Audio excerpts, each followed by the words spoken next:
watching the Isaiah Factor Uncensored. Welcome and thank you for joining us for the second half of the Factor Uncensored. He just hit the car, spin out. Regain control. He's still westbound on 19. He's going to be a Dodge pickup.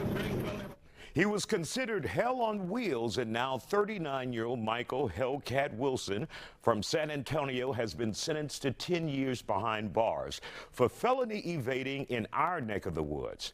This heavy sentence came after prosecutors in Fort Bend County say Wilson used his previous chases from police and the video as a marketing tool to sell his cars on social media. And then there's that whole chop shop thing. And joining us on the Factor Uncensored tonight, we have with us Wesley Wittick from the Fort Bend County District Attorney's Office.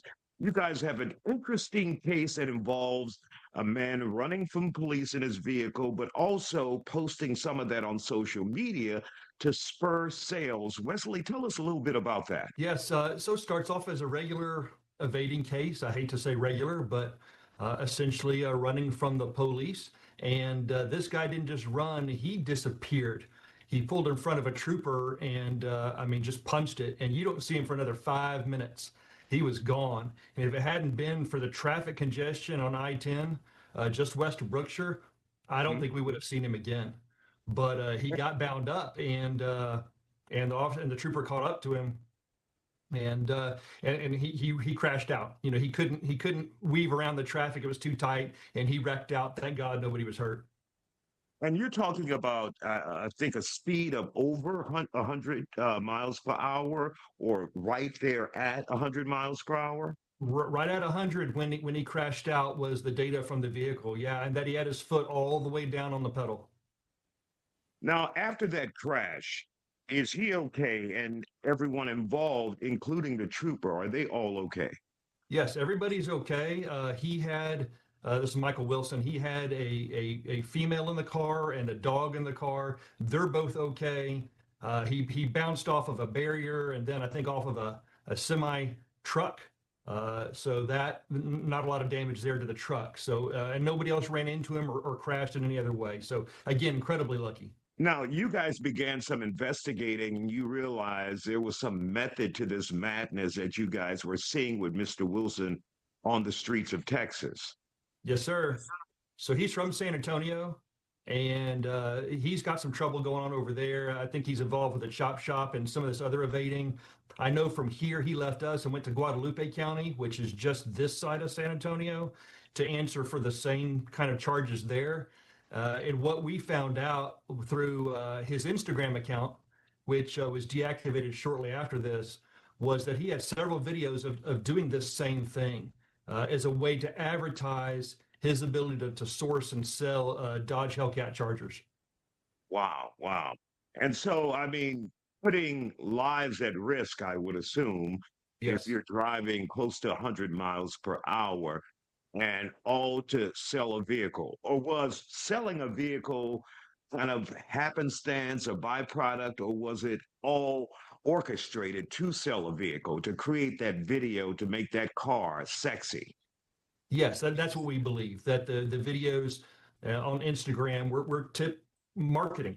They were essentially a marketing ploy, to help, feed his business. I mean, listen, if you can live a fantasy life of Grand Theft Auto in real life, there's a market for that. I don't like it. It's very dangerous to our communities. But that's exactly what was going on.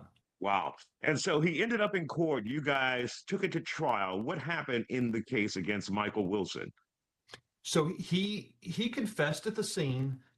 He did not fight the charges in court. He pled guilty, but we could not agree on a punishment. And so he went to the judge for punishment. So we had a hearing just on deciding the punishment. And that's where all this information still came out. It's still relevant because the judge needed to know what was going on.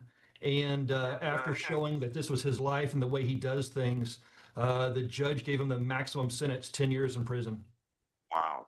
So if it would have been a situation, in theory, just a joyride, just a adrenaline rush, but this was part of a business, part of his promotional campaign, if you will, to Yes. sell cars on social media. And so the judge didn't take that lightly.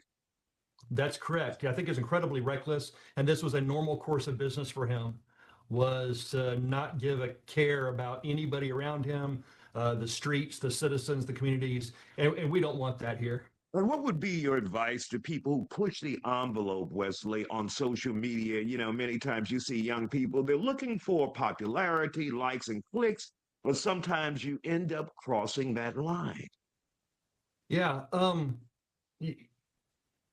the district attorney here in Fort Bend, Brian Middleton, started a youth program. It's a crime prevention program, but it's really more about exposing youth to better choices, to excellence in the world around them. It's not an at-risk program; it's for all youth.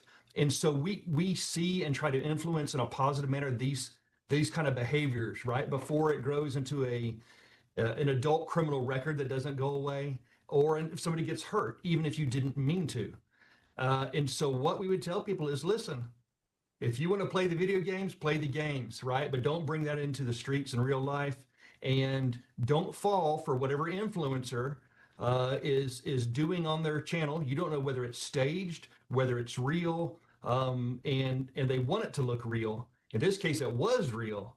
And if you're going to get caught up in trying to do the same thing or one up the next guy, we're going to take care of that. We're going to take care of that business here.